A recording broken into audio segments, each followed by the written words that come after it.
Hello everyone, welcome to enhance living. आज के enhance living के टैरो में हम बात करेंगे आपके अगले महीने की। देखते हैं कि आपका अगस्त का महीना कैसा जाने वाला है, क्या चीज़ें अच्छी होने वाली हैं, किन चीज़ों के लिए एडवाइस है, अगस्त के महीने में क्या नई चीज़ें हैं जो आपको जाननी चाहिए। तो आज के इस टैरो प्रेडिक्शन में हम बात करेंगे आपके अगस्त मंथ की। हमेशा की तरह आप देख सकते हैं कि यहाँ पर 2 पाइल है, पाइल 1 और पाइल 2। अगर आपको ये रेड कैंडल ज़्यादा अट्रैक्ट कर रही है तो आपको अपनी रीडिंग पाइल 1 में देखनी चाहिए, और अगर आपको ये ग्रीन कैंडल ज़्यादा अट्रैक्ट कर रही है तो आपको अपनी रीडिंग पाइल 2 में देखनी चाहिए। अगर किसी तरह का कोई कन्फ्यूज़न आपको लगता हो तो आप अपनी रीडिंग दोनों में ही देख सकते हैं, क्योंकि कोई ना कोई चीज़ ऐसी ज़रूर होगी जो दोनों ही पाइल में आपके लिए हो सकती है। इसीलिए आप दोनों में से एक को भी चूज़ कर पाने की स्थिति में नहीं होंगे। अगर आप चूज़ कर पा रहे हैं तो बहुत अच्छी बात है। तो इसी के साथ अब देखते हैं कि आपका अगस्त का महीना कैसा जाने वाला है। हेलो पाइल 1, अगर आपने इस रेड कैंडल को चूज़ किया है तो आपको अपनी रीडिंग अब पाइल 1 में देखनी है। तो आइए देखते हैं कि आपके लिए आने वाला ये महीना कैसा रहने वाला है। सबसे पहले हम कार्ड्स को शफल कर लेते हैं।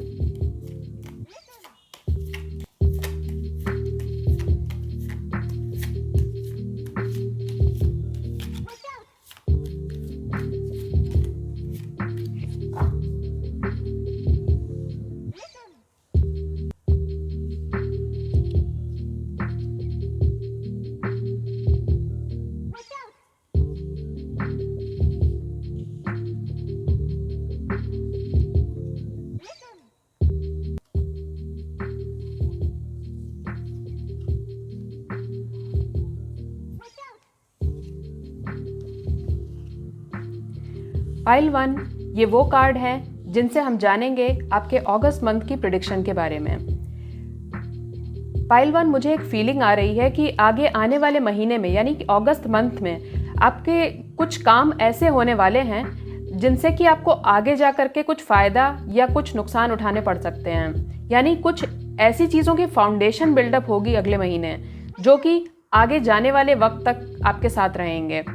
तो वो क्या मेजर इवेंट्स हैं और क्या माइनर इवेंट्स हो सकते हैं, आइए अब इस पर बात करते हैं। सबसे पहली बात तो ये कि कार्ड शफल करने के दौरान मुझे ये महसूस हुआ कि पाइल 1 के लोगों को थोड़ा सा करेज शो करने की ज़रूरत है। कहीं ना कहीं आपका जो रूट चक्र है वो एक्टिवेटेड है और आपकी लाइफ में कुछ अपॉर्चुनिटीज़ या कुछ अवसर मुझे ऐसे दिखाई दे रहे हैं जो आगे आने वाले समय में आपको बहुत बड़ा फ़ायदा पहुंचा सकते हैं। तो अगर मैं कुछ मेजर इवेंट्स के बारे में बात करूं तो कई लोगों का मुझे ऐसा दिख रहा है कि उनका जो टाइम गुजरेगा वो लग्जरी में गुजरेगा। कहीं पर आप पैसों का इन्वेस्टमेंट कर सकते हैं जिससे आपको आगे आने वाले समय में ज़्यादा अच्छे रिजल्ट मिलेंगे। यानी अगर मैं कहूँ तो बिजनेस के लिहाज से या पैसे अर्न करने के लिहाज से अगर आप कोई नई स्कीम बना रहे हैं तो आपको उस पर सोच समझ के और पूरे फुल ऑन कॉन्फिडेंस और करेज से लग जाना है। जैसा कि मैंने शुरुआत में ही कहा कि मुझे कार्ड शफल करते वक्त ही ये फीलिंग आ रही थी कि करेज शो करने की ज़रूरत है।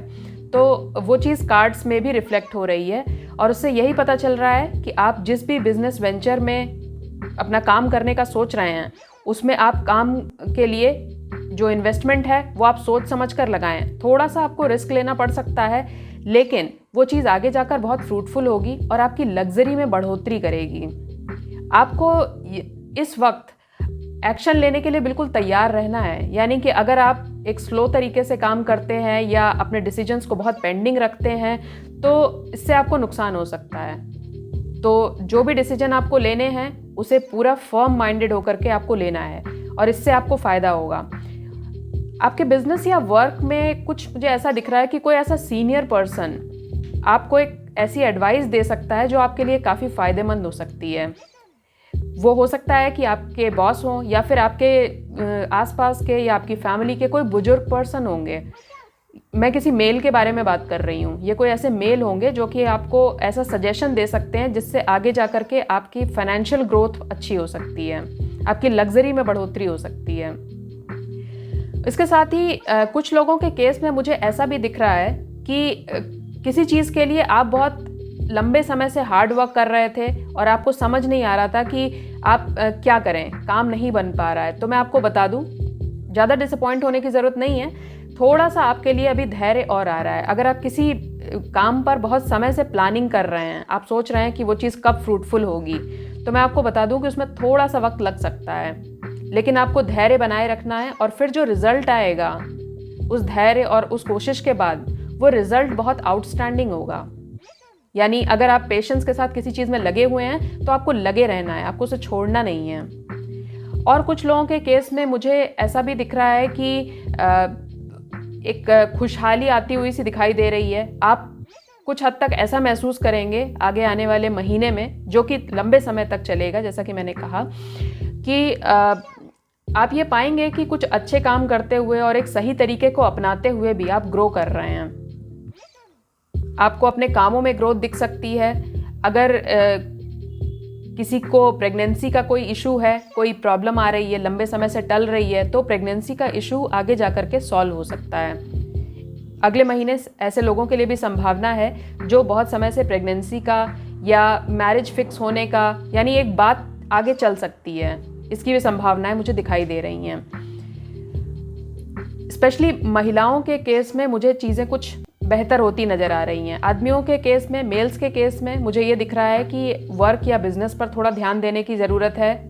अपनी योजनाओं को ज़्यादा पेंडिंग नहीं रखना है, उन पर आगे बढ़ के वर्क करना है, करेज शो करना है, स्ट्रेंथ दिखानी है। और जिन चीज़ों के लिए आप पहले से प्रयास कर रहे हैं लेकिन अभी काम नहीं बना है, उनके लिए आप लगे रहिए, आप कुछ गिव अप नहीं करना है, क्योंकि वो चीज़ आगे जा कर के आपके लिए फ्रूटफुल होगी, डेफिनेटली होगी। ये बिल्कुल क्लियर सी बात है। और लेडीज़ के लिए मैंने पहले ही बताया, कुछ लोगों का कंसीव करने का हो सकता है, कुछ लोगों की शादी के लिए बात स्टार्ट हो सकती है। शादी होने जैसा तो नहीं मुझे दिख रहा है, लेकिन शादी की बात ज़रूर स्टार्ट हो सकती है। कहीं ना कहीं कोई रिश्ता बनता हुआ सा नज़र आ सकता है।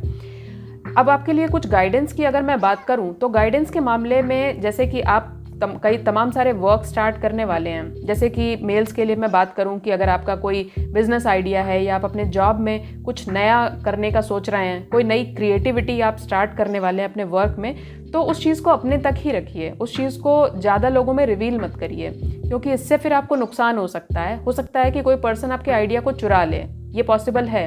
ये एक शॉर्ट टर्म इवेंट है, थोड़े समय के लिए चीज़ हो सकती है, लेकिन इससे आपको एक छोटा मोटा नुकसान होने की संभावना है अगर आप अपने आइडियाज़ को ज़्यादा रिवील करते हैं तो। कुछ लोगों के केस में मुझे ऐसा भी दिख रहा है कि वो कुछ चीज़ों से परेशान होकर के गिव अप करने की कोशिश कर रहे हैं। उन्हें ऐसा लग रहा है कि वो वहाँ से मूव आउट कर जाएं ताकि सारा झंझट और सारी परेशानियाँ ही ख़त्म हों। लेकिन मैं पहले ही आपको कह चुकी हूँ कि ये जो आपका अगस्त का महीना है, ये मेहनत से डटे रहने और लगे रहने का है, पेशेंस शो करने का महीना है। आपको इसके रिजल्ट डेफिनेटली बहुत अच्छे मिलेंगे। तो एडवाइस यही है कि अपने आइडियाज़ को बहुत ज़्यादा लोगों तक शेयर मत करिए, और जिस चीज़ को आप गिव अप करने का सोच रहे हैं उसे गिव अप मत करिए, उस पर वर्क करिए, क्योंकि आगे जाकर आपको उसका फ़ायदा डेफिनेटली मिलेगा। So this was your reading pile 1. I hope you liked it, you enjoyed it, और इसके गाइडेंस को आप अगले महीने में यूज़ ज़रूर करेंगे, क्योंकि अगले महीने होने वाली चीज़ें लंबे समय तक आपके साथ जाएंगी। तो इसी के साथ पाइल 1 की रीडिंग हम यहीं समाप्त करते हैं। अब हम बात करेंगे पाइल 2 की। तो pile 1, that's all for you, bye bye. Hello pile 2, अगर आपने इस ग्रीन कैंडल को चूज़ किया है तो अब बारी है आपकी अगस्त मंथ की टैरो रीडिंग देखने की। आइए देखते हैं कि अगस्त मंथ में आपके लिए क्या आने वाला है। पहले मैं कार्ड शफल कर लेती हूँ।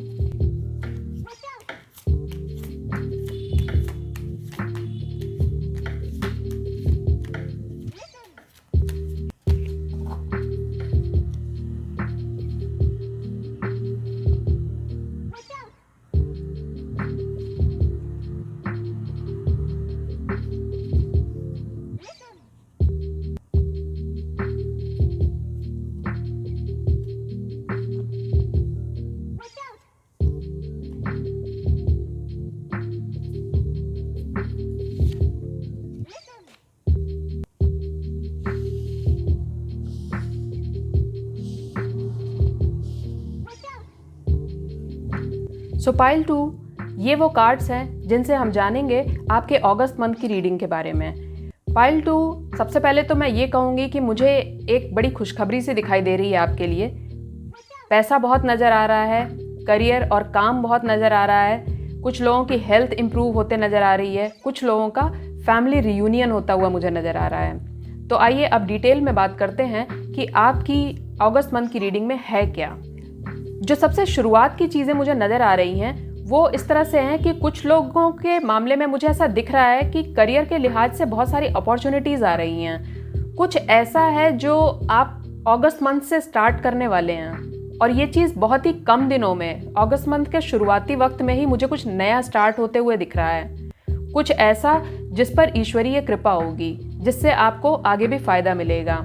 यानी मुझे ब्लेसिंग्स के साथ कुछ अपॉर्चुनिटीज़ आती हुई दिखाई दे रही हैं। तो अगर आपको कोई नया काम करने का ऑफ़र मिल रहा है या ऐसा लग रहा है कि किसी नए चीज़ पर आप वर्क स्टार्ट कर सकते हैं, तो ये बिल्कुल सही समय है। अब आपको इस पर काम करना शुरू करना चाहिए, क्योंकि ये काम आपको ग्रोथ देगा। कुछ लोगों के मामले में मुझे ऐसा लग रहा है कि उनको ऐसा फील हो रहा है कि उनकी जो फाइनेंशियल इनकम है वो रुकी हुई सी है, वो आगे नहीं बढ़ रही है और इस वजह से वो नेगेटिविटी या डिसअपॉइंटमेंट का भी शिकार हो रहे हैं। उन्हें ऐसा फील आ रहा है कि चीज़ें आगे नहीं बढ़ रही हैं, वो एफर्ट कर रहे हैं फिर भी कुछ वैसा नहीं हो रहा है। लेकिन मैं आपको बता दूं कि ऐसा नहीं है, आगे चीज़ें बढ़ने वाली हैं, थोड़ा सा समय लगेगा। कुछ लोगों के केस में मुझे ऐसा भी फील आ रहा है कि कोई फैमिली बिजनेस वो ज्वाइन कर सकते हैं, यानी कुछ नया काम स्टार्ट करना चाह रहे हैं वो, और उनके दिमाग में एक कश्मकश है कि उन्हें किधर जाना चाहिए, उन्हें अपने जॉब को कंटिन्यू करना चाहिए या उन्हें अपने फैमिली बिजनेस की तरफ जाना चाहिए, किस तरह से। तो मैं आपको बताऊं कि आप अगर फैमिली बिजनेस वाला रास्ता अडॉप्ट करते हैं तो उसमें काफ़ी पैसा दिख रहा है मुझे। ये भी हो सकता है कि कुछ लोगों को एंसेस्ट्रल प्रॉपर्टी प्राप्त हो, यानी आपको अपने पूर्वजों से, अपने घर के बड़े बुजुर्गों से कुछ पैसों की प्राप्ति हो सकती है।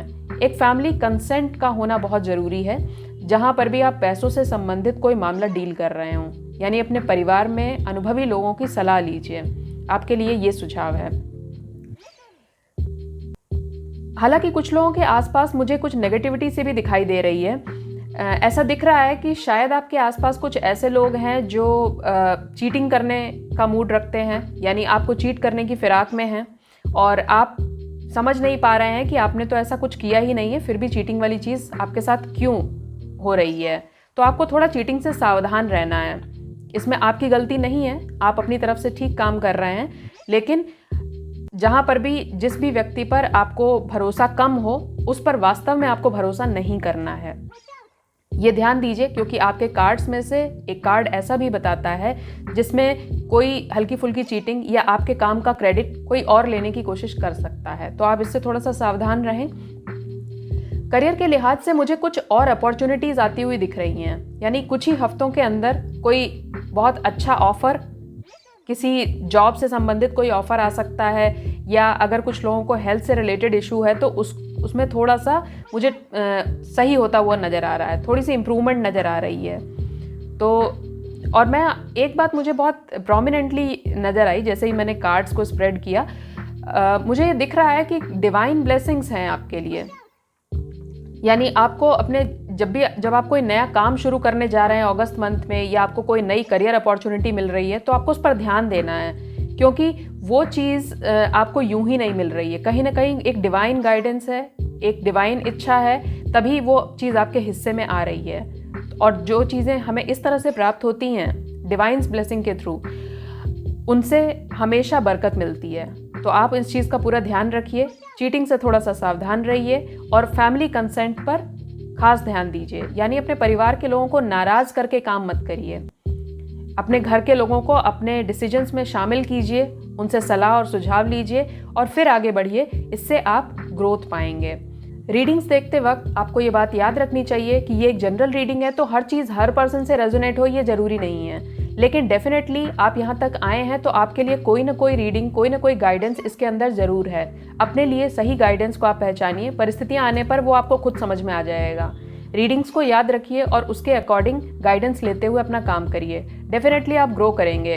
टैरो कार्ड का मकसद ही यही होता है कि आपकी लाइफ के ऑब्स्टेकल्स को रिमूव करने के लिए आपको क्या गाइडेंस दिया जा सकता है, आपको थोड़ा आगे की चीज़ों के बारे में बताना, जिससे कि आप ये तय कर सकें कि आपको किस तरह से अपने डिसीजंस लेने हैं। आपको किसी की सलाह पर काम करना है या आपको खुद अपने इंडिविजुअल डिसीजंस लेने हैं, आपको किसी से सावधान रहना है या फिर किसी से गाइडेंस लेना है। यही मकसद होता है टैरो कार्ड रीडिंग्स का। तो आई होप आपको आज की रीडिंग पसंद आई हो और इसके गाइडेंस के थ्रू आप अपने अगस्त मंथ को ज़्यादा से ज़्यादा प्रोडक्टिव बनाएंगे, इसे ज़्यादा से ज़्यादा अपनी पर्सनल लाइफ में शामिल करके ज़्यादा कामयाब होंगे और ज़्यादा अच्छी लाइफ को स्पेंड करेंगे। तो इसी के साथ आज की ये टैरो रीडिंग मैं यहीं ख़त्म करती हूँ। मिलते हैं अगली रीडिंग में एक बार फिर से। तब तक के लिए बाय बाय।